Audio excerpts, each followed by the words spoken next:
Bonjour à tous, j'espère que vous allez super bien. Je vais très bien de mon côté. Je suis Léon Sosodino, analyste et gestionnaire de projet et puis formateur en Microsoft Excel avancé. Dans cette vidéo, nous allons apprendre quelque chose de très simple mais très très important pour vous lorsque vous décidez de réaliser un business plan ou de vouloir connaître le plan financier de votre projet ou d'une activité que vous voulez lancer ou même d'un nouvel investissement que vous voulez effectuer. Ce fichier modèle de Microsoft Excel va vous permettre de déterminer tout le plan financier d'un business plan ou d'un plan d'affaires que vous pouvez facilement imprimer sur une période de 3 ans. D'accord? C'est un fichier qui vous permet directement d'avoir le tableau des investissements, déjà avec une page de garde qui va renseigner les informations sur votre entreprise, d'avoir le tableau des investissements, d'accord? Tous les investissements que vous auriez effectués, ça va vous générer ça automatiquement. Les calculs ne seront pas à votre charge, je vais dire ainsi. Ça ne serait pas à vous d'effectuer les calculs. En ce qui concerne les salaires, les charges sociales de votre partie financière, ça va déterminer ça, faire des synthèses automatiquement. Les détails d'amortissement, comment est-ce que ça va calculer les amortissements? Le calcul des amortissements qui devient de plus en plus des casse-tête pour les gens. Ça ne serait pas à vous de calculer et de faire les calculs des amortissements, mais carrément à cet outil de pouvoir le faire à votre place. Pour ce qui concerne le compte de résultats prévisionnels sur les 3 ans, parce que ce fichier vous permet d'établir votre business plan ou bien votre analyse financière sur 3 ans au maximum. Donc, ça suffira sur 3 ans. Donc, quel sera votre compte de résultat prévisionnel sur les 3 ans? Ça va vous effectuer les calculs aussi avec les lignes comme cela se doit. Ce qui concerne aussi le tableau des sommes d'intermédiaires de gestion, vous l'aurez de façon très simple. La capacité d'autofinancement aussi, ça vous donnera la capacité d'autofinancement sur chaque année. Et ce qui est de seuil de rentabilité de votre activité, ce qui est aussi de besoin en fonds de roulement, vous l'aurez. Et ensuite, ça vous sort aussi le plan de financement sur les 3 ans, le budget prévisionnel de votre trésorerie et le budget prévisionnel, bon, c'est la suite du budget qui sera imprimé. Donc là, vous aurez directement un document de 8 pages qui serait directement généré par ce fichier pour vous assurer la partie financière. La seule chose que vous auriez à faire par suite, c'est d'apporter les interprétations parce que tous les calculs seront faits et là, il faut apporter vous-même les interprétations au niveau de chaque tableau. Donc, les tableaux seront générés dans ce fichier. Vous pourriez simplement copier ces tableaux, aller déposer dans ce tableau, dans ce document Word que vous êtes en train d'utiliser ou à l'endroit où vous êtes en train de rédiger votre business plan. D'accord? Donc, sans plus tarder, nous allons démarrer à utiliser cet outil-là. Je vous dis d'abord, à la base, l'outil comporte deux parties essentielles. Une partie de saisie de données qui est la première feuille et la deuxième feuille s'appelle plan financier à imprimer. D'accord? C'est les deux feuilles essentielles de cet outil. Et là, tout ce que vous avez à faire, le fichier vous renseigne de ce qu'il faut faire, des informations qu'il faut envoyer. Ici, par exemple, il vous dit que dans ce fichier, vous aurez à envoyer, renseigner les informations uniquement dans les cases vertes. Donc, ce ne sera que dans les cases vertes qu'il faut envoyer les informations nécessaires pour pour pouvoir obtenir un travail vraiment euh, excellent à la fin. Donc, le premier endroit qu'il faut renseigner, ça concerne d'abord le nom et prénom parce que le porteur de projet doit renseigner son nom. Dans ce cas, j'ai mis directement mon nom, Léon Toundé Sodino, c'est le nom que j'ai mis. Ensuite, vous devez renseigner le nom du projet. Lorsque vous êtes en train de rédiger un business plan, il doit avoir le nom, le projet doit avoir un nom. Donc ici, il faudra mettre le nom du projet. Et là, j'ai mis Smart Opportunity comme nom du projet. Je pourrais mettre par exemple projet de création de temps, projet de création d'une vidéo, projet de création d'une entreprise, de structuration, ainsi de suite. Donc là, je peux nommer ce projet projet de création, bien, de création d'une usine, d'une usine. Donc ainsi, est-ce que c'est une salle ou bien c'est un établissement? le statut juridique de votre entreprise, vous allez indiquer ça. Quelles sont vos coordonnées, votre numéro de téléphone, il faut renseigner. Quelle est votre adresse? Il faut aussi envoyer l'adresse. Ensuite, votre ville. La devise aussi que vous voulez utiliser, est-ce que c'est le franc CFA ou bien l'euro, ainsi de suite. Maintenant, le taux d'impôt sur les sociétés, ça, vous devez saisir ça obligatoirement. C'est vraiment important. La nation dans laquelle vous êtes, le pays dans lequel vous êtes, normalement, il y a un taux qui est fixé pour les sociétés. Donc, vous devez connaître le taux d'impôt pour les sociétés ou bien la catégorie de structure que vous êtes. Quel est le taux d'impôt que l'État vous applique à cette catégorie, suivant votre statut juridique, vous devez connaître ça. Et pour avoir ces informations, il faut se rendre au centre des impôts de votre pays, l'un des centres des impôts, pour avoir l'information adéquate et mettre une information très juste. Sinon, les calculs sont basés en fait sur ce taux d'impôt que vous allez renseigner de ce côté. Donc, si vous ne mettez pas un taux juste, vous aurez des résultats biaisés de l'autre côté. Et puis, l'investisseur, en lisant votre plan financier, verra que c'est biaisé parce que lui connaît vraiment les taux. Et ici, c'est en fonction du format de cellule. Sinon, j'aurais mis vraiment 33,33%. Donc, c'est le format qui ne permet pas d'avoir de séparateur, ce que je vais essayer de modifier en un format de cellule. Et dit que je veux 2 chiffres après la virgule. Donc voilà, ici au Bénin, c'est 33,33%, c'est ce que j'ai mis. On dit vos besoins de démarrage, d'accord? Ici, cette partie va concerner les besoins de démarrage. Toutes les informations qu'on va simplement renseigner ici sont déjà en train d'être utilisées sur notre feuille de plan financier à imprimer. Donc ici, vous devez lister toutes les dépenses ou investissements que vous devez faire avant même de démarrer votre activité. En OTAS ou en TTC, si vous n'êtes pas soumis à la TVA. Ça dépend de votre cas. Si vous êtes une structure soumise à la TVA, alors vous allez travailler en TTC. Si vous n'êtes pas soumis à la TVA, vous travaillez carrément en OTAS. Parce qu'il y a des catégories d'entreprises qui sont là pour collecter les TVA pour l'État. Si vous n'êtes pas collecteur de TVA, si vous n'êtes pas soumis à la TVA, c'est mieux. Alors, vous travaillez carrément en OTAS. D'accord? Vous écrivez les montants OTAS. Donc, c'est à vous de savoir dans quelle catégorie vous êtes en termes d'entrepreneur. Mais la majorité des cas, pour le début, bon, c'est en OTAS. Mais si vous êtes déjà une bonne structure en place et vous avez déjà atteint le niveau d'être soumis à la TVA, alors là, vous allez carrément travailler en utilisant des montants TTC. Donc ici, les frais d'établissement d'abord. Les frais d'établissement, ce sont ici les frais de création d'entreprise, des formalités. Tous ces coûts, vous évaluez ça à combien? Si je dois aller m'enregistrer, je dois enregistrer mon entreprise, ou bien par rapport à ce projet, je dois faire telle chose, en termes de formalité, qui m'amène à dépenser des trucs de papier, en fait, d'accord? Les frais d'établissement, ça me coûte combien? Les formalités pour créer l'entreprise, ça me coûte combien? Je vais essayer de me renseigner, avoir le montant qu'il faut pour pouvoir vraiment faire ces formalités, remplir ces formalités-là. Et donc, vous mettez ce montant à cet endroit. D'accord? Vous écrivez carrément ici, je suppose que c'est 30 000, donc j'ai mis 30 000. D'accord? Et automatiquement, ça fait 30 000. Maintenant, les frais d'ouverture de compteur d'eau, compteur d'électricité, gaz, tous ces compteurs-là. Parce que ça dépend dans chaque pays, il faut déposer d'abord de l'argent avant d'ouvrir avant de prendre de l'électricité, des frais d'ouverture. Je ne parle pas encore des cautions. Si je veux prendre de l'électricité, maintenant, il faut payer une somme, d'accord, pour avoir accès à ce compte-là, pour avoir un compte d'électricité, un compteur d'électricité ou bien un compteur d'eau ou un compteur de gaz, ça dépend de chaque pays. Il y a le pays où il faut faire l'abonnement pour avoir le gaz. Donc, pour l'ouverture de ce compteur-là, d'accord, combien est-ce que ça va vous coûter dans votre entreprise? Combien est-ce que ça va vous coûter en fonction du compteur que vous voulez prendre? Par exemple, on peut vous dire que l'ouverture, c'est à telle sorte.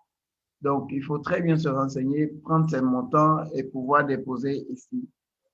Directement, vous pouvez être en train de comprendre que le travail, cet outil, en fait, n'est rien de magique, hein, plus que ce que vous connaissez.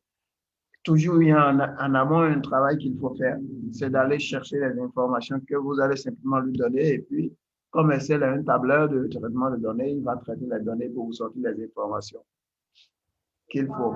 Donc ici maintenant, les logiciels. Dans votre entreprise, est-ce que vous voulez utiliser des logiciels? Par exemple, pour la comptabilité, est-ce que vous avez prévu utiliser un logiciel comptable? Pour la gestion, est-ce que vous avez prévu prendre des logiciels?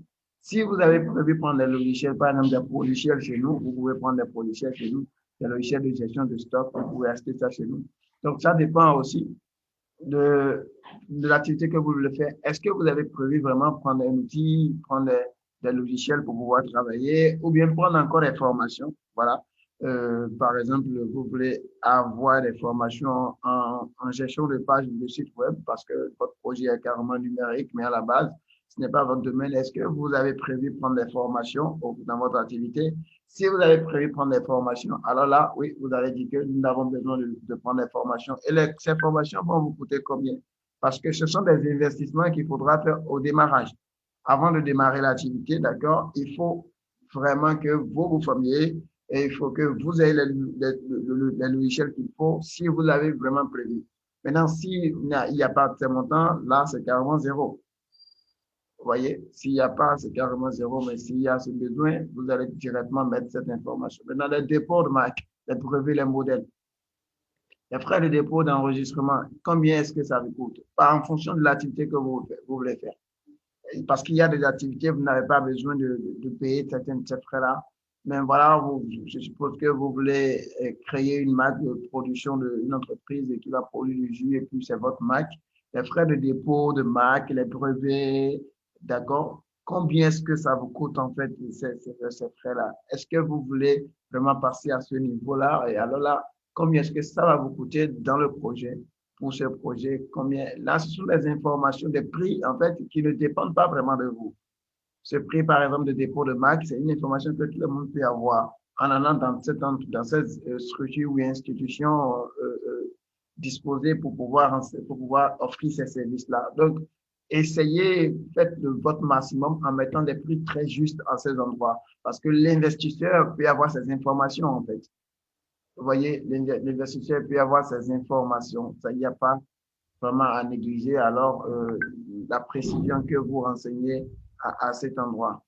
D'accord? Et maintenant, pour ce qui est de droit d'entrée, oui, parce que dans certains pays ou pour certaines activités, vous devez disposer des droits d'entrée pour aller faire, par exemple, ces activités.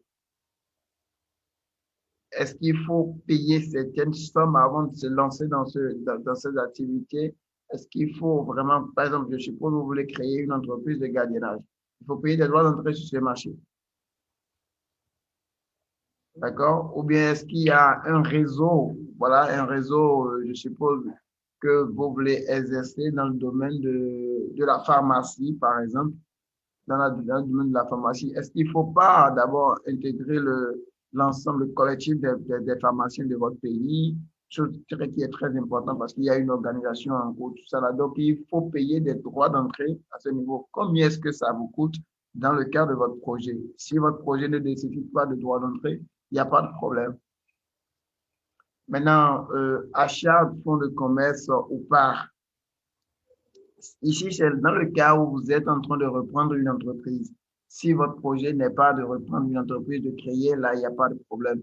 Mais si votre projet est de reprendre carrément une entreprise, alors là, il y avait des actions qui étaient là, que d'autres personnes avaient déjà achetées. Vous devez acheter à nouveau ces actions, ces fonds de commerce de ces personnes-là. Donc, si tel est le cas, dites oui, nous voulons acheter les actions à telle hauteur parce que vous voulez reprendre tout un business. Il y a une entreprise qui était là et que vous voulez carrément tout prendre. L'entreprise, je suppose que c'était de l'informel, hein, ils s'étaient bien établis, mais bon, voilà, les frais d'ouverture des comptes, ils l'ont fait, je suppose qu'ils n'ont pas fait tout, n'ont pas tous les compteurs. Vous voulez aussi augmenter. Là, vous allez mettre simplement les montants qui manquent à ce niveau, mais il faut renseigner à la personne que oui, nous voulons en fait reprendre une entreprise. Alors là, il faut qu'on mette encore le montant des actions qu'on veut acheter. Droit au bail. Droit au bail, c'est si vous effectuez un bail autour de votre projet. Maintenant, si pour votre activité, vous avez pris un terrain, d'accord, ben, toute une maison, un local, vous avez fait du bail autour de ça. Est-ce qu'il y a des montants à payer? Vous allez indiquer. D'accord? Parce que quand vous effectuez le bail, il faut que vous remettiez de l'argent. Alors là, vous devez indiquer toutes ces choses. Maintenant, les cautions, les dépôts de garantie que vous auriez à faire aussi, il faut déposer ces montants. C'est pourquoi je disais que les dépôts les frais d'ouverture étaient un peu différents des dépôts de garantie. Par exemple, je suppose, hein, si vous êtes une entreprise et que vous voulez avoir de l'électricité, souvent il y a des cautions qu'il faut payer. Il faut alors faire carte de caution ou bien si c'est vos fournisseurs qui demandent des cautions que vous devez payer, des dépôts de garantie, ainsi de suite. Ou bien si vous avez prévu avoir de l'investissement quelque part avec une banque et qu'il faut faire tel dépôt, ou bien si c'est pour la création de tel type d'entreprise, on vous demande de faire forcément tel dépôt de garantie dans votre compte avant de pouvoir partir. Donc, il faut aussi renseigner ça. Maintenant, les frais de dossier, d'accord? Parce que si je suppose que vous avez des prêts à faire, d'accord, il faut payer des frais de dossier, aller chez le notaire, tout ça là. Parce que le business doit tracer tout ce qui est dépense, en fait. Hein. D'accord? Tout ce qui est dépense, il faut que le business trace ça. Le business plan, du moins, je le dis, puisse tracer tous ses besoins. Donc là, pour la signature du contrat de prêt, quels sont les frais que vous voulez dépenser? Les frais de dossier, c'est combien? Parce que vous avez parlé de caution, que vous voulez payer des telles garanties, ainsi de suite. D'accord? Quels sont les frais que vous voulez remettre, vous voulez utiliser du moins pour pouvoir là-bas? Les frais aussi de notaire, d'avocat, pour la signature des contrats et des bons commerciaux, qu'est-ce que vous voulez, les frais de notaire, les frais d'avocat, ceux-là que vous voulez pas les honorer, est-ce que vous avez prévu vraiment l'argent qu'il faut qu'ils prêtent? C'est pas dans tous les projets qu'il faut faire mention de ces informations, d'accord? Mais je vous présente en fait un outil tout complet qui va vous permettre de faire cela.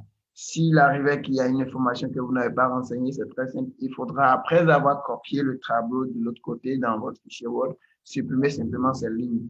Là, il n'y aura pas de problème. Maintenant, les enseignes et éléments de communication, les cartes de visite, les brochures, les logos, les éléments graphiques, tout ça, vous devez estimer le coût de votre site Internet, tout ce qui entre dans la communication que vous voulez utiliser. Carte de visite, c'est combien vous voulez faire. Les brochures, le logo, combien le concepteur de logo a dit de prendre. Votre site Internet va vous coûter combien. Les éléments graphiques que vous voulez utiliser, votre site graphique, ainsi de suite, vos enseignes, vos bâches publicitaires, toutes ces choses vont vous coûter combien. Les éléments que vous voulez utiliser. D'accord? Les choses qu'on peut vraiment constater que c'est là, en fait. Je ne parle pas encore de l'argent que vous voulez déposer pour faire de la publicité, non. Mais je parle des éléments physiques, des éléments qu'on peut constater, même si ce n'est pas touchable comme ça, forcément. Le site Internet, maintenant, on peut constater, oui, on a un élément qui est créé, on a des affiches. Donc, tous ces éléments-là, ça va vous coûter combien? Combien est-ce que vous voulez allouer pour ce côté-là? Parce que s'il n'y a pas de communication, l'entreprise ne peut pas vendre. Achat immobilier. Est-ce que vous voulez acheter une maison? Est-ce que vous voulez acheter? Si vous ne voulez pas acheter, là, il n'y a rien de mettre. Les travaux d'aménagement, les parcelles, vous en avez, ou bien les maisons, vous en avez déjà, mais là, il faut faire l'aménagement du local. Combien est-ce que vous avez prévu la peinture, l'électricité, l'ampoule pour faire l'aménagement du domaine? Combien est-ce qu'il faut? Voilà, vous devez dire le coût. C'est très simple. Souvent, pour ces parties, si vous voulez avoir une entreprise, vraiment, si votre business plan veut vraiment toucher, ce qu'il faut faire, c'est de demander le devis, d'accord, d'un professionnel du domaine, des gens de BTP ou même maintenant des gens de décoration intérieure, de demander des devis. Et c'est ces sommes que vous utilisez de façon très possible. Et là, lorsque le financement est là, vous n'aurez pas vraiment de problème à vous casser la tête par rapport à ces montants. Donc, voilà, il faut donner les informations d'aménagement du local parce que le local est comme ça, vous n'allez pas vous lancer dedans et puis commencer par produire. Donc, il faut mettre la peinture, il faut refaire des petits ratouchements, ainsi de suite. Voilà, le matériel qu'il faut utiliser, les outils, les machines, les véhicules, tout ça, vous devez estimer le coût. Donc, c'est carrément un autre tableau que vous faites quelque part dans votre document vous listez vos besoins. D'accord? Quand vous listez le tableau de besoins, vous savez déjà quel matériel dont vous avez besoin. Donc, vous allez les lister et faites déjà la somme, d'accord, de tous ces matériaux, de tous ces matériels, là, je vais dire, les machines, les véhicules, combien est-ce que ça vous coûte déjà? La somme que vous effectuez, ça que vous déposez de ce côté. Si vous avez besoin de 15 voitures, de 20 ordinateurs, de telle machine de production de jus, ainsi de suite, vous aurez alors à faire la somme de tout ça et puis déposer à cet endroit de matériel. D'accord? Maintenant, le matériel de bureau, les fournitures, d'accord, imprimantes, toutes ces choses-là aussi, tout ce qui sera de bureau. Vous devez estimer le coût de ça dans votre projet parce que vous aurez besoin des papiers A4 pour écrire, vous aurez besoin de l'encre pour imprimer, vous aurez besoin de tout ça. Donc, le matériel de bureau aussi, le montant, ça revient à combien il faut déposer. Il faut vraiment que vous donnez les informations très justes parce que ce qu'il y a ici, c'est un peu synthétique. Vous aurez déjà fait dans votre document la liste de vos besoins. D'accord? Et le coût, parce que chaque pays est régi par des documents de référentiel de prix. Donc, vous ne pouvez pas vraiment manquer d'informations par rapport au prix sur le marché parce qu'il suffit d'avoir ces documents de référence du prix du pays, de chaque pays et puis de pouvoir vous adapter en fonction de ça pour pouvoir faire la somme exactement de ce que vous avez prévu comme dépenses et les déposer et puis faire le calcul, le total et déposer à ces endroits comme matériel de bureau le montant. Le stock en matière première ou bien les matières premières, les produits finis ou semi-finis que vous aurez à utiliser, quel est le stock nécessaire qu'il faut au démarrage de l'activité? Combien est-ce que ça vous coûte en fait? Je prends l'exemple de quelqu'un qui fait un business plan pour la production de jus. Il a besoin de l'ananas. Vous voyez, maintenant, pour démarrer l'activité, il faut l'ananas. Ça fait partie des besoins de démarrage. Il faut de l'ananas pour démarrer. Alors, le stock premier qu'il faut en termes de matières premières, c'est combien? Est-ce qu'il faut 5 000 francs? Est-ce qu'il faut 100 000 francs pour acheter d'abord? Je prends aussi l'exemple de quelqu'un qui fait les accessoires en tissu ouasse. Là, il peut prendre d'abord des produits finis ou bien des produits, disons des produits semi-finis, le pain par exemple. Vous voyez? Donc, il peut prendre d'abord le pain, le tissu. Donc, ça fait partie, c'est en quelque sorte, c'est matière première à lui, ça. Donc, combien est-ce que ça va coûter? Il va déposer. Et votre trésorerie de départ, somme d'argent gardée en prévision de démarrage de l'activité pour financer le cycle d'exploitation, en fait. Combien il vous faut pour pouvoir tourner votre activité de temps en temps? Vous devez aussi déposer cette somme-là. Tous ces montants déposés ici constituent déjà vos besoins de démarrage, d'accord? Donc, il y a un vrai travail que vous allez faire de l'autre côté pour pouvoir générer ce total. La somme, les calculs, ce n'est pas vous. C'est au fur et à mesure que vous mettez les montants, je mets par exemple droit d'entrée, montant que je veux.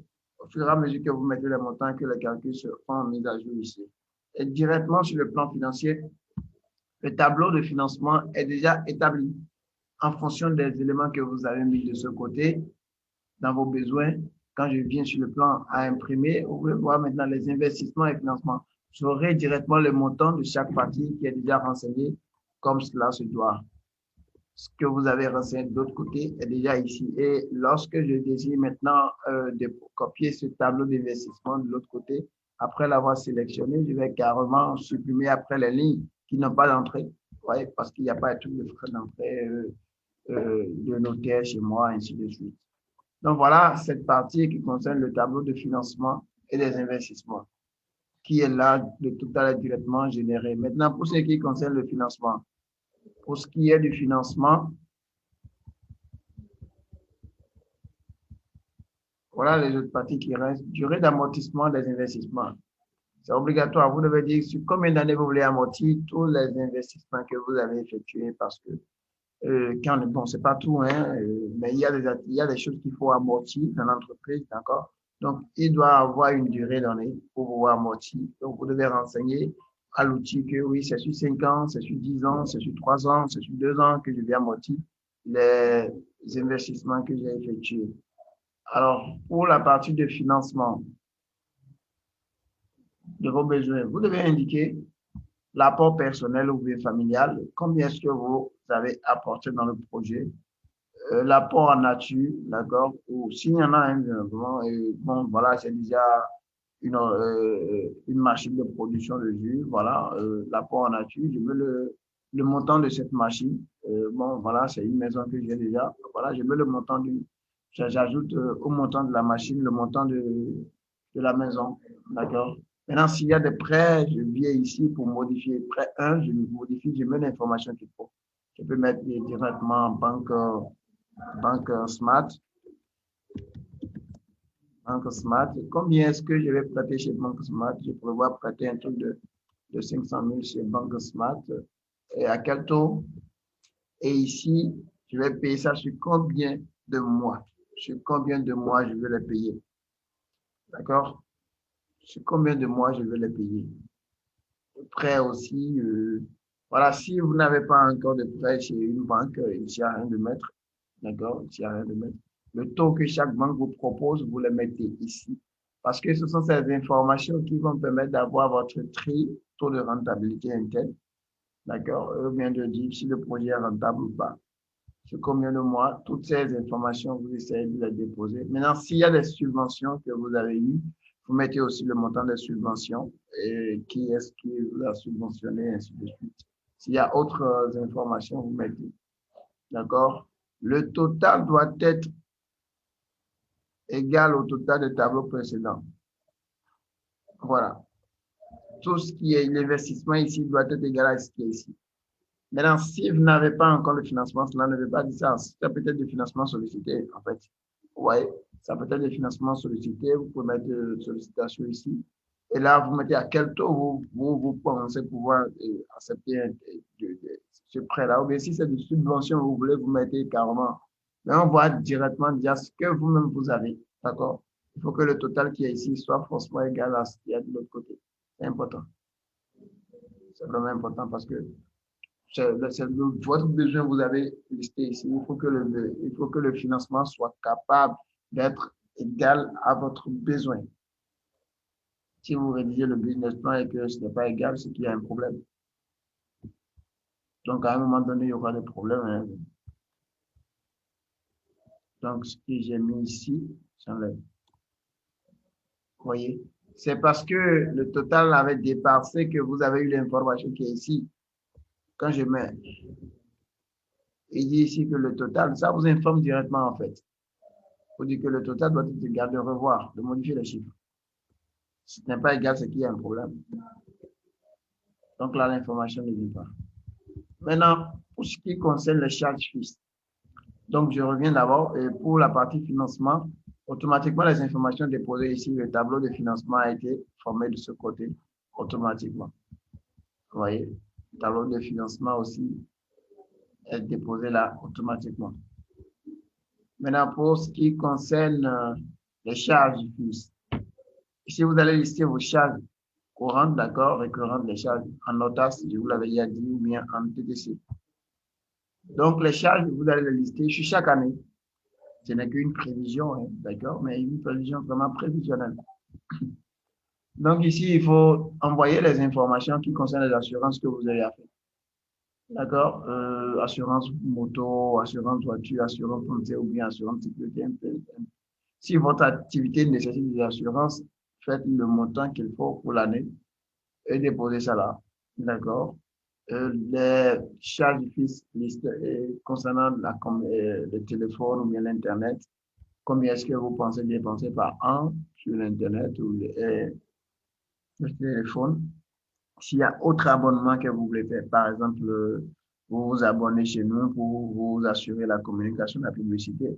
Smart Opportunity peut vous assurer votre publicité. Donc, si vous vous abonnez chez nous, ça devient alors des frais d'abonnement ou bien vous vous abonnez sur une structure pour la chaîne de télévision, par exemple, parce qu'il y a des entreprises, il faut faire l'abonnement de télévision, vous voyez.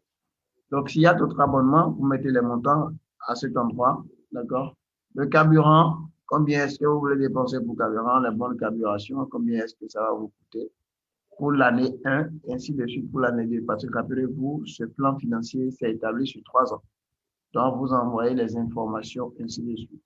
Les frais de déplacement et d'hébergement, combien est-ce que vous prévoyez pour ça, les frais de déplacement?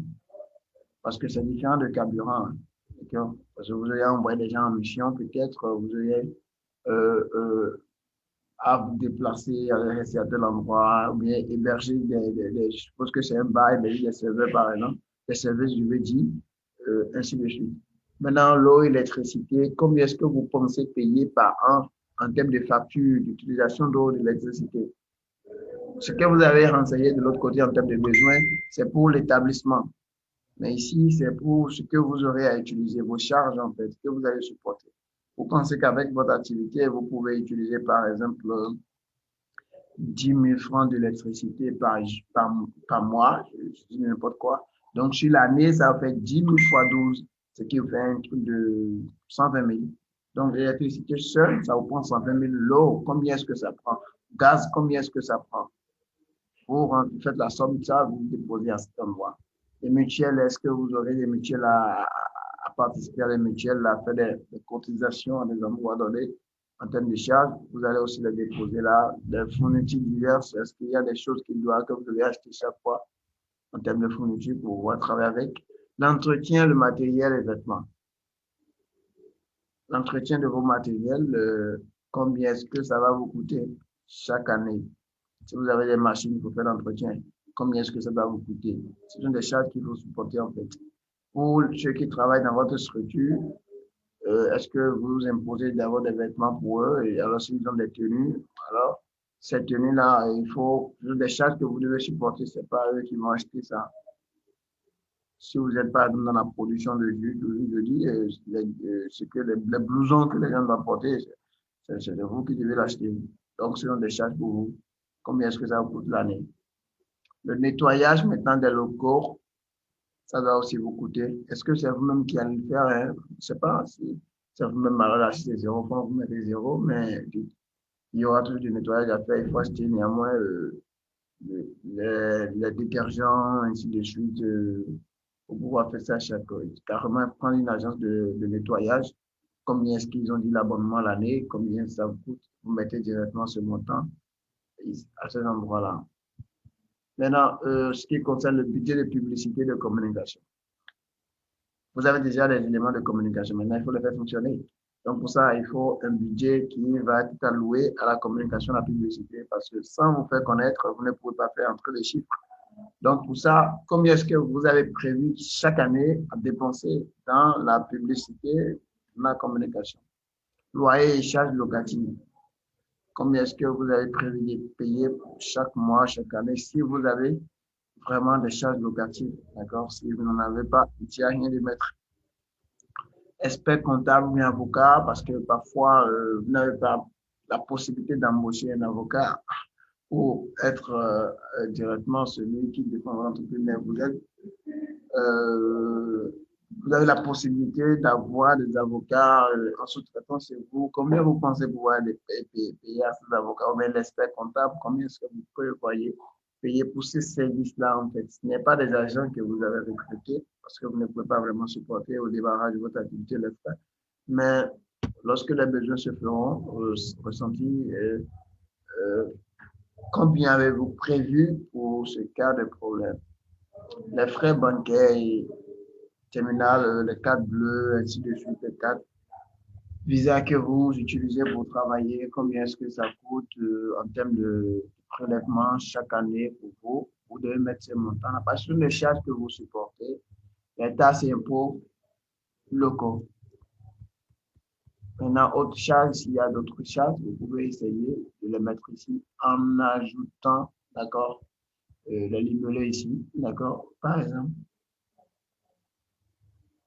Je vais mettre charge, autre charge. Je vais mettre par exemple comme charge. Quelle charge je vais créer maintenant? Restauration, je suppose. Restauration. Restauration. Restauration. Restauration, là, je mets le montant, ainsi de suite, chaque année. Parce que c'est une manière, en fait, les trucs il y a plus d'exemple de restauration, parce que dans les entreprises, c'est une manière d'augmenter un peu ces charges, tout ce que les gens mangent de l'entreprise, on essaie de mettre ça au nom de l'entreprise là, on diminue un peu l'impôt à payer, en fait. C'est une manière de diminuer l'impôt en augmentant ses charges de façon très raisonnable aussi et très, très habile, intelligente. Donc, directement, ces informations de charge enseignées ici, sur le plan financier toujours, parce qu'on avait déjà déposé l'information concernant l'amortissement, on avait dit que c'est sur 5 ans, donc sur ces 3 ans, combien est-ce qu'on aura, parce que le tableau ici est sur 3 ans. Ça sort là de ce côté, déjà. Pour ce qui concerne les charges, bon, les charges sociales, on n'a pas encore fait. Mais dans le compte de résultat, vous aurez déjà beaucoup d'informations carburant, voyez les charges fixes, les charges externes, qui sont déjà déposées dans ce tableau automatiquement. Ce n'est pas à vous d'aller faire les calculs là-bas. Donc, je peux voir directement ici, déjà, combien est-ce que ça me coûte en termes de charges, première année, deuxième année, troisième année, quelles sont les charges que nous aurons. Maintenant, pour ce qui concerne votre chiffre d'affaires, ici, il faut prévoir le chiffre d'affaires de votre activité. Et on suppose ici que vous avez plusieurs services, 2 au maximum. Vous avez des services, un service, en tout cas des services et des marchandises que vous vendez des produits. Ça peut être que vous n'avez qu'un seul, d'accord? Il n'y a pas de problème. Mais on range ici dans ce tableau en 2 catégories, les services et les marchandises. Donc, premier mois, combien vous prévoyez vendre? Le nombre de jours de travail d'abord, est-ce que vous voulez travailler 30 jours dans le mois ou bien vous travaillez 20 jours? Donc, le nombre de jours où vous travaillez dans un mois, vous mettez, d'accord, pour chaque mois, vous renseignez d'abord ça. Donc, pour le premier mois, nous travaillons 20 jours à raison de 5 fois par semaine et 4 fois dans un mois. Donc, c'est pourquoi j'ai mis 20. Et ici, votre chiffre d'affaires moyen par jour, combien vous allez réaliser comme chiffre d'affaires par jour, vous voyez? Et directement, le chiffre d'affaires mensuel se calcule de lui-même et par suite, le chiffre d'affaires annuel se calcule. Vous voyez? Donc, vous travaillez combien de jours? Il y a d'autres personnes, ils vont que travailler 4 fois parce qu'ils travailleraient 1 fois par semaine. Et là, le chiffre d'affaires sera indiqué combien, ainsi de suite. Donc, vous devez estimer combien de produits, c'est un produit, combien de produits vous pensez vendre par jour et combien ça va rapporter en moyenne. Ce n'est que des suppositions. Et pour ce qui concerne aussi les services, d'accord, vous pouvez aussi indiquer. Ce qui est fait ici, la prévision, ici, c'est pour une seule année. Mais vous devez penser directement à une augmentation, d'accord, de votre chiffre d'affaires à l'année 2. Donc, selon vous, est-ce que de combien de pourcentage du moins ça va augmenter votre chiffre d'affaires? Est-ce que ça va s'augmenter de 10%, de 3%, de 5% à l'année 2? Donc, directement, quand vous envoyez cette information à l'outil, il tient compte de ça pour générer tout ce qui est chiffre d'affaires pour l'année 2, pour l'année 3 aussi. De l'année 2 à l'année 3, combien vous pensez? Si je mets que A, ça va augmenter de 15% chaque année. Et ce qui concerne aussi les services, ça va augmenter de 5%, 5%. C'est vous qui mettez le pourcentage. D'accord? Donc, quand vous mettez ces pourcentages directement, il génère le tableau de chiffre d'affaires des années suivantes, de l'année 2, de l'année 3, automatiquement. Ce n'est pas chose que vous allez faire encore pour pouvoir répéter. Donc, si je reviens, par exemple, sur le plan financier à imprimer, vous verrez ce qui concerne le tableau. Voilà. Vous allez voir ici, dans le tableau, ce qui concerne le résultat, les valeurs ajoutées, les chiffres d'affaires. Je vais diminuer un peu le zoom pour que vous puissiez voir la rentabilité et ainsi de suite. Donc voilà, vous aurez toutes les informations concernant vos chiffres d'affaires qui sont générés dans votre compte ici. Donc voilà. Étude de excédent de valeur ajoutée, charges externes, chiffre d'affaires. Voilà, chiffre d'affaires ici qui est généré. Chaque année, vous aurez votre chiffre d'affaires qui est déposé à cet endroit. Voilà. Vente plus production réelle, ainsi de suite.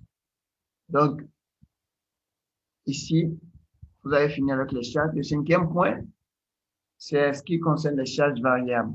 Parce que ce qu'on avait énuméré en haut, c'était les charges fixes. Électricité, c'est fixe, et ainsi de suite. Maintenant, les charges variables. Niveau d'activité ou la production, ou à la production du moins, il s'agit des activités de marchandises destinées à être revendues, ainsi de suite, à d'autres personnes. Donc, ça vous a déjà calculé le taux ici automatiquement. Mais c'est ici, en fait, vous avez même qui renseigner l'information, d'accord? Quand vous renseignez ça, ramène ça ici. Mais c'est, comme je vous l'ai dit au départ, écrivez simplement aux endroits où il y a les parties vertes, en fait. D'accord? Je n'ai même pas compte de ce qu'il y a. Je vais carrément de ça. On n'avait pas besoin. C'est ici, simplement, il faut renseigner le 49. Donc, quel est en pourcentage le coût d'achat de vos marchandises? C'est ça, en fait, le charge variable. D'accord? Pour ce que vous voulez concevoir, quel est un pourcentage là? Je vais vous expliquer un peu, par exemple, ce que cela veut dire. Quand je dis, je prends l'exemple de celui qui veut produire du pain, par exemple. Vous voulez produire du pain.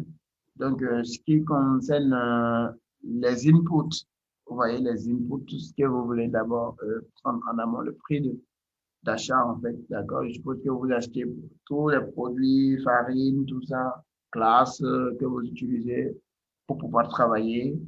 Ça vous coûte un truc de 500. Et vous produisez un produit que vous vendez à 1000 francs. Donc, je peux dire que le pourcentage, d'accord, de coût d'achat des marchandises est de 50% par rapport au prix de vente. Ouais, donc c'est comme ça que vous allez facilement définir ce pourcentage-là, d'accord, pour pouvoir savoir. Maintenant, votre besoin en fonds de roulement. Votre besoin en fonds de roulement. Durée moyenne accordée au client un jour. Si vous vendez à crédit au client, combien est-ce que cela vous coûte? Vous allez nous renseigner par rapport à cela. Combien est-ce que cela vous coûte en termes de jours? Vous les laissez 15 jours, 10 jours, au maximum 20 jours. C'est vous qui le dites. Maintenant, combien de temps est-ce que vos fournisseurs vous laissent pour vos dettes? Vous avez pu négocier avec vos fournisseurs. Est-ce que c'est 2 jours l'argent fait chez vous? Mais c'est 20 jours, mais c'est 50 jours, ainsi de suite. C'est vous qui renseignez ça. En renseignant ça directement, il va tenir compte pour pouvoir générer le tableau des besoins en fonds de roulement. Le septième point. Le septième point concerne directement les salaires et les rémunérations. Vous aurez déjà généré un tableau à part. D'ailleurs, ce tableau permet de pouvoir lister les postes, d'accord, que vous aurez dans votre structure, les salaires que vous prévoyez pour chaque personne, vous voyez, et vous avez déjà une sorte de total net de ce que vous voulez les payer. Donc, vous allez prendre ce montant que vous avez sur un mois, multiplier maintenant par 12 pour pouvoir trouver combien vous pouvez payer première année en termes de salaire net. Vous renseignez ça ici, annuel. D'accord? Et aussi la cotisation, ce que vous payez, cotisation sociale, ce qu'on paie là, vous allez payer parce que si vous déclarez vos agents euh, à l'institution qu'il faut, là, il faut renseigner les cotisations que vous voulez payer, cotisation sociale. Donc, ça se calcule souvent par des taux sur le salaire de chaque personne. Vous pouvez faire la somme. Ça peut être, bon, là, dans l'exemple qui est ici, c'est 19,6% du salaire. C'est mis. Parfois, ce n'est même pas ça, hein, c'est moins que ça. Donc, je suppose que c'est 19,6%. Donc, j'ai appris seulement 19,6%, ce qui était en haut. Donc, j'ai fait carrément 19,6% fois B133 qui est cette série qui est ici, pour générer. Ça peut être d'autres manières parce que vous allez calculer pour chaque ouvrier et pour chaque salarié, et employés et faire la multiplication par 12. D'accord? Et déposer maintenant la charge sociale de chaque personne ici, le total ici, et chaque année aussi. Donc, la rémunération nette des dirigeants, d'accord, c'est carrément différent des employés, c'est vous-même le chef, ou bien, en tout cas, les dirigeants, ils ont le salaire à part. Ils ne sont pas considérés comme des employés directement comme ça. Donc, combien est-ce que vous pensez payer aux dirigeants chaque année? Le huitième point, ça concerne le contrôle de votre seuil de rentabilité. Ce n'est pas vous qui allez renseigner, mais directement, ça va vous dire si votre projet est rentable ou pas. C'est là où le logiciel qui est ici est vraiment fantastique. Ce n'est pas vous qui renseignez, mais d'après les calculs qui ont été déposés dedans, ça vous dit si votre projet est rentable ou pas automatiquement. Vous voyez? Automatiquement, ça vous dit, d'après les éléments que vous avez renseignés, vous essayez d'analyser pour dire que oui, le projet est rentable, ce n'est pas rentable. Pour ce qui concerne le contrat de votre niveau de trésorerie aussi, est-ce que c'est bon ou pas? Ça vous dit.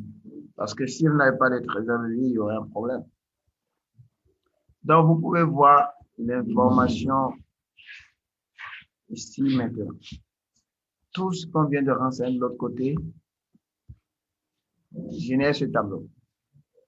Avec les informations qu'on a mis de côté, prenez les créations, vous n'avez rien à toucher. Vous n'avez pas à modifier, à toucher n'importe quelle formule que ce soit. Ce n'est pas à vous de pouvoir toucher quoi que ce soit ici. D'accord? Donc, vous avez simplement à copier le tableau et à déposer, à copier et déposer, à copier, à déposer. Donc, c'est tout ce que vous avez à faire. Sinon, les informations concernant votre tableau, votre partie financière sont directement générées ici. D'accord? Vous pouvez voir les menus en fond de roulement, en OTAS. Vous pouvez voir directement. Donc, ça vous décharge de ce de ce travail, du moins, ce qui est de calculer par-ci, par-là, toutes ces choses-là. Donc, c'est un outil que vous pouvez aussi avoir, que vous enverrez le fichier. Si vous avez besoin aussi de nous contacter pour avoir le fichier, il n'y a pas de problème. Je peux essayer de vous laisser notre contact WhatsApp pour aller plus vite, 57 40 94. Là, c'est le plus 229.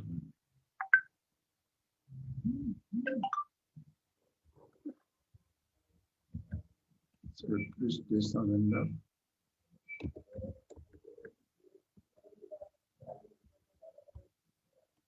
Donc, ok, un peu de zoom pour que vous puissiez voir. Donc là, si vous nous contactez sur WhatsApp, 57 40 94. Vous pouvez la voir ou bien vous allez nous contacter aussi par mail. Être autoboss @gmail.com.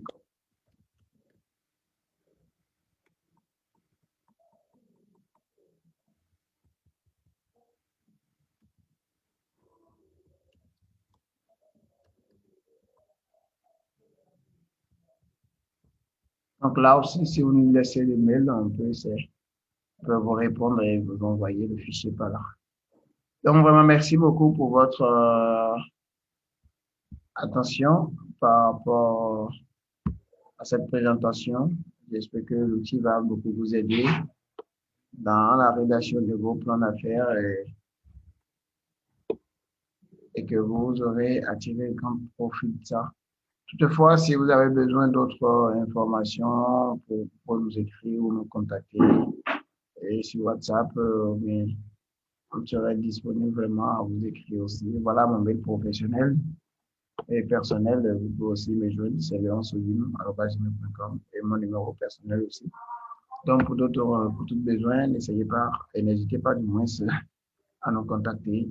Et pour tout autre besoin de formation aussi, nous sommes disposés à vous accompagner. En Excel ou en gestion de projet ou en management, ainsi de suite, nous sommes disposés. Merci beaucoup.